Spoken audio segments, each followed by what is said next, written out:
안녕하세요. 저는 국일고등학교를 졸업하고 이번에 서울대 자유전공학부 21학번으로 입학 예정인 노성민이라고 합니다. 네, 저는 서울대 자유전공학부 일반 전형으로 지원을 하고 합격을 했는데, 일반 전형은 1단계가 이제 자기소개서랑 생기부 기반으로 서류 평가를 하고 2단계 면접을 통해서 선발을 하고 있습니다. 저는 고등학교 1학년 겨울방학부터 시작을 해서 대신하루를 다녔었는데, 일단 제가 대신하루에서 가장 좋았던 부분은 제가 아무래도 수시를 준비하다 보니까 아무래도 내신이 중요한데, 내신을 준비할 때 대신하루 선생님들이 좀 뭔가 되게 구체적으로 자료도 만들어 주시고, 그 다음에 내신 준비할 때 많은 도움도 주셔가지고 도움이 됐었고, 그 다음에 좋았던 거는 제가 질의응답을 시험 바로 직전에 했어야 됐을 때도 바로바로 대답을 해주시고 궁금증을 해소해 주셨던 부분이 좋았던 것 같고, 그 다음에 기억에 남는 거는 대신하루가 매주 모의고사를 한 주씩 풀었거든요. 근데 그게 처음에는 되게 뭔가 크게 의미가 없었다고 생각을 했었는데, 대신하루 모의고사를 풀어가다 보니까 국어 실력적인 측면에서도 큰 도움이 됐었던 것 같지 않나 싶어요.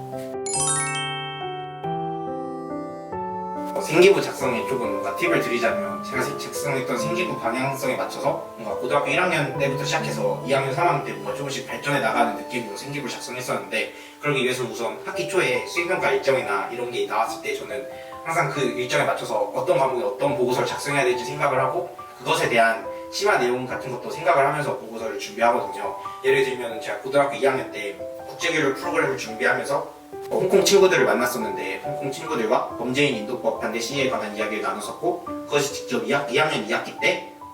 홍콩의 우산혁명이나 홍콩과 중국의 갈등에 대한 보고서로 작성을 해서 발표를 했었고, 고등학교 3학년 때는 홍콩과 중국의 갈등을 넘어서서 다양한 국제 국가들의 갈등 문제와 그것을 해결하기 위한 국제사법재판소의 역할에 대해서 보고서를 작성했었거든요. 그런 것과 같이 점점 단계별로 나아가면서 자신이 어떻게 공부를 하고 어떻게 학습을 했는지에 대한 로드맵을 좀 제시해주면서 그게 자소서에 제대로 녹아난다면 더 좋은 생기부가 되지 않을까 생각을 합니다. 생기부에 자격증이 이제 들어가지 않는 걸로 알고 있었는데, 예를 들어서 중국어 자격증이나 경제 자격증이 들어가지 않는다 하더라도 그 자신의 능력을 굳이 숨길 필요는 없거든요. 그래서 전 자소서에 직접 외국 친구들과 홍콩 문제에 대해서 이야기를 나눌 때 중국어로 이야기했다라고 자소서에 구체적으로 적었고, 영어 능력도 활용하기 위해서 1학년 때 국제교류 스텝을 참여했을 때 영어로 한국의 역사나 사회문화 등을 소개했다고 생기부에 작성을 했었습니다. 왜냐면 저희 학교는 한 학기마다 수행평가 일정이 다 나오거든요. 그럼 보고서 몇 개 써야 되고 발표 몇 개 준비해야 되고 이게 다 나오니까, 이제 그때마다 주제를 세우고, 그럼 이 수행평가 날짜 이날이니까 한 이때쯤 하면 되겠다 생각을 잡아놓고, 그것에 맞춰서 이제 뭔가 퍼즐 채우듯이 채운 다음에 할 일들을, 그럼 시험 기간에는 좀 뭔가 시험 기간에 좀 빡빡하게 좀 세울 수밖에 없는데, 그래도 뭔가 영어 국어는 암기가 많다 보니까 암기는 3일에 나눠서 하면 편한데 하루에서 뭐라 하면 절대로 못하거든요. 그래서 암기는 하루 안에 끝내려고 최대한, 하루 정해진 기간만 무조건 끝내려고 암기를 가장 노력을 했었고,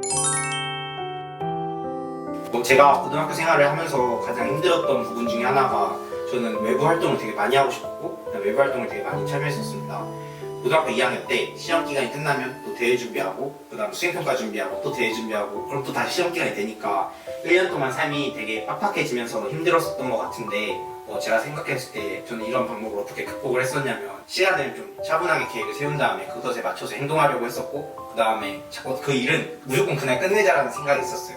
그래서 물론 친구들이랑 놀면 좀 늦게 잘 때도 있지만, 그래도 그날 그 일을 좀 어느 정도 끝내야지 뭔가 잔다고 생각을 하니까 열심히 할 수 있고, 그 다음에 일찍 끝낸 날은 그냥 다음날 일 신경 쓰지 않고 친구들이랑 좀 편하게 놀고, 그런 점들이 좀 극복을 하는데 도움이 되지 않았나 싶습니다. 뭔가 아직 꿈이 그렇게 많지 않은 친구들이라고 한다면은 일단 다양하게 해보는 게 일단 좋은 것 같아요. 왜냐면은 1학년 때 생활을 할 때 들었던 이야기가, 2학년, 3학년 때는 선택과 집중을 해야 되지만 1학년 때는 다양하게 해볼 수 있다. 그래서 좀 막 과학 토론대회도 나왔고, 그다음 통합과학 경시대회 이런 활동도 참여했었고, 그다음에 이과 연구교류 국제교류 스태프도 참여하면서 활동해보고, 한문대회 이런 데도 되게 다양한 데에 참여하면서 막 이것저것 다 그냥 선생님이 이제 좀 그만 활동 좀 해라, 공부를 좀 해야 된다던가, 왜냐면 그게 성적에 좀 안 좋은 영향을 줄 수 있으니까 그렇게 말씀하셨는데, 근데 그렇게 다양한 활동을 했었던 게 결과적으로 대학 자소서 준비할 때나 입시할 때도 도움이 되고, 그 다음에 다양한 학생들과 교류하는 데도 도움이 되고 그랬던 것 같습니다.